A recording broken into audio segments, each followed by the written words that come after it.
नमस्कार, आप देख रहे हैं 4 PM और मैं हूं आपके साथ निधि तिवारी। 2024 के लोकसभा चुनाव में अभी लगभग 1 साल से भी ज्यादा का समय बचा है, लेकिन इस चुनाव को लेकर सभी दलों ने अपनी अपनी रणनीति बनानी शुरू कर दी है। विपक्ष जहां 2 टर्म से सत्ताधारी मोदी सरकार को सत्ता से बेदखल करने की रणनीति बना रहा है, तो वहीं हर चुनाव के लिए तत्पर रहने वाली भारतीय जनता पार्टी भी अपना पूरा दमखम झोंक रही है।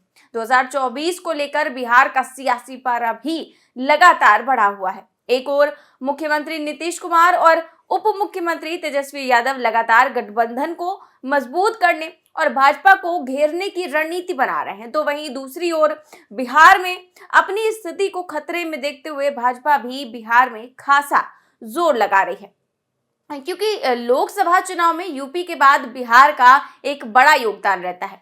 और नीतीश कुमार के एनडीए से नाता तोड़ने के बाद पिछले कुछ समय से जिस तरह से राज्य में भाजपा की स्थिति डामाडोल हुई है, उसको लेकर भाजपा काफी चिंतित है।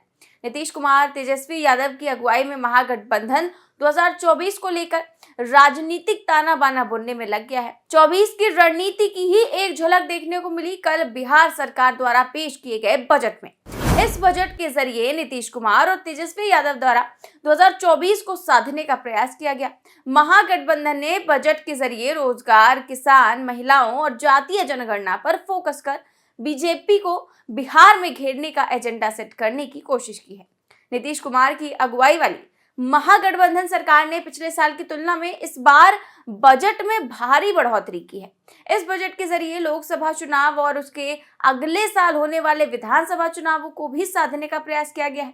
इसी को ध्यान में रखते हुए इस पूरे बजट में रोजगार पर खास फोकस किया गया है और साथ ही लोक लुभावन घोषणाएं भी की गई हैं, क्योंकि एक और जहां देश में लगातार बेरोजगारी दर बढ़ रही है और इसको लेकर मोदी सरकार पर लगातार सवाल भी किए जा रहे हैं, तो कहीं ना कहीं 2024 में बेरोजगारी का मुद्दा साहेब और उनकी सरकार के लिए बड़ी मुसीबत भी खड़ी कर सकता है।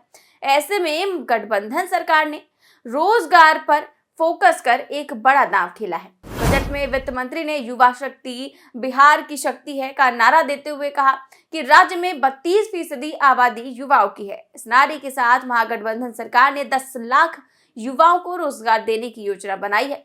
बजट में अलग अलग विभागों में बहाली प्रक्रिया पूरी कर नौकरी दिए जाने का ऐलान किया गया है। युवा भविष्य के आधार होते हैं। सरकार की 10 लाख युवाओं को रोजगार देने की घोषणा है। इस हेतु युवाओं को सरकारी नौकरी के अलावा उनमें स्वावलंबन और आत्मविश्वास पैदा कर रोजगार सृजन की ओर उन्मुख करने हेतु सरकार प्रयासरत है। सरकार में आने से पहले तेजस्वी यादव ने भी 10 लाख नौकरियों का वादा किया तो था। हालांकि सरकार में आने के बाद इतने दिनों तक रोजगार को लेकर कोई बात नहीं की गई, जिसको लेकर तेजस्वी और पूरी सरकार को घेरा भी गया था। इसलिए अब बजट में रोजगार को लेकर कई भर्तियों को भरने का वादा किया गया है। इस तरह रोजगार की दिशा में नीतीश सरकार ने बड़ा सियासी दांव चला है, जो 2024 के लोकसभा चुनाव में महागठबंधन के लिए राजनीतिक संजीवनी बन सकती है, क्योंकि साहेब और उनकी सरकार लगातार रोजगार के मुद्दे पर ही विपक्ष और जनता के निशाने पर बनी हुई है। रोजगार के अलावा महागठबंधन सरकार ने देश की आधी आबादी का भी अपने बजट में पूरा ध्यान रखा है। बजट में महिलाओं के लिए विशेष प्रावधान किए गए हैं। महागठबंधन सरकार ने नारी शक्ति योजना के तहत महिलाओं को यूपीएससी के लिए 1 लाख और बीपीएससी की तैयारी के लिए 50,000 रुपए देने का प्रावधान रखा है। वहीं तलाकशुदा अल्पसंख्यक महिलाओं के लिए नीतीश सरकार ने बड़ी घोषणा भी की है। अल्पसंख्यक कल्याण योजना के तहत राज्य सरकार तलाकशुदा अल्पसंख्यक महिलाओं को वित्तीय सहायता राशि के तौर पर पहले 10,000 रुपए देती थी, जिसे बढ़ाकर अब 25,000 रुपए कर दिया गया है। ये राशि जीवन में एक बार ही दी जाती है। बता दें कि महिलाओं को लुभाने का प्रयास सरकार द्वारा इसलिए भी किया गया है क्योंकि राज्य में नीतीश कुमार की सियासी ताकत के पीछे महिला वोटर्स की भूमिका रही है और उनकी समाधान यात्रा के दौरान महिलाओं की बड़ी भागीदारी देखने को मिली थी। हालांकि केंद्र में जो मोदी सरकार के आने के बाद भी बीजेपी ने महिलाओं को अपने मजबूत वोट बैंक के तौर पर तैयार किया है। 2020 के बिहार विधानसभा चुनाव के दौरान भी नीतीश की सत्ता में वापसी के पीछे भी इन्हीं महिला वोटर्स की अहम भूमिका थी। यही वजह है कि नीतीश ने महिलाओं का बजट में खास ख्याल रखा है। 2024 को लेकर महागठबंधन पूरी तरह से भाजपा को घेरने की रणनीति पर काम कर रहा है। इसलिए अपने इस बजट में महिलाओं के साथ साथ किसानों को भी लुभाने का पूरा प्रयास किया गया है। नीतीश और तेजस्वी ने 2024 को देखते हुए किसानों को भी मजबूती से अपने साथ जोड़े रखने की कोशिश की है। देश में किसानों की आमदनी बढ़ाने का संकल्प लिया गया है। वहीं बिहार के हर खेत पानी और ग्रामीण अर्थव्यवस्था को मजबूत करने के लिए विशेष प्रावधान रखने का ऐलान किया गया। किसान बिहार की सियासत में एक अलग ही रोल प्ले करते हैं, जिसके चलते नीतीश ने बजट में इनका खास ख्याल रखा। नीतीश और तेजस्वी का सबसे ज्यादा फोकस सोशल इंजीनियरिंग पर रहा है। इसलिए जातीय जनगणना को भी राज्य सरकार बढ़ावा दे रही है और करा भी रही है। अब अपने बजट में भी सरकार द्वारा सोशल इंजीनियरिंग को साधने का पूरा प्रयास किया गया है। जातीय जनगणना से ओबीसी जातियों को साधने की नीतीश ने कवायद की, तो बजट में दलितों और आदिवासियों का भी ख्याल रखा है।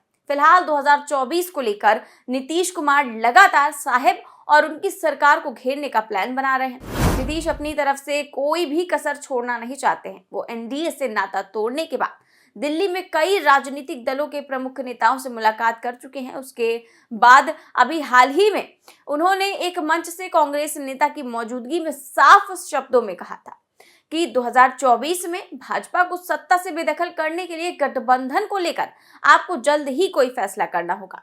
नीतीश ने यहां भी साफ कहा था कि अगर कांग्रेस ने समय रहते गठबंधन को लेकर फैसला ले लिया तो भाजपा 24 में 100 से कम सीटों पर सिमट जाएगी। इसके अलावा भी नीतीश समय समय पर 24 में मोदी साहब को सत्ता से बाहर करने और गठबंधन बनाने की बातें करते रहते हैं।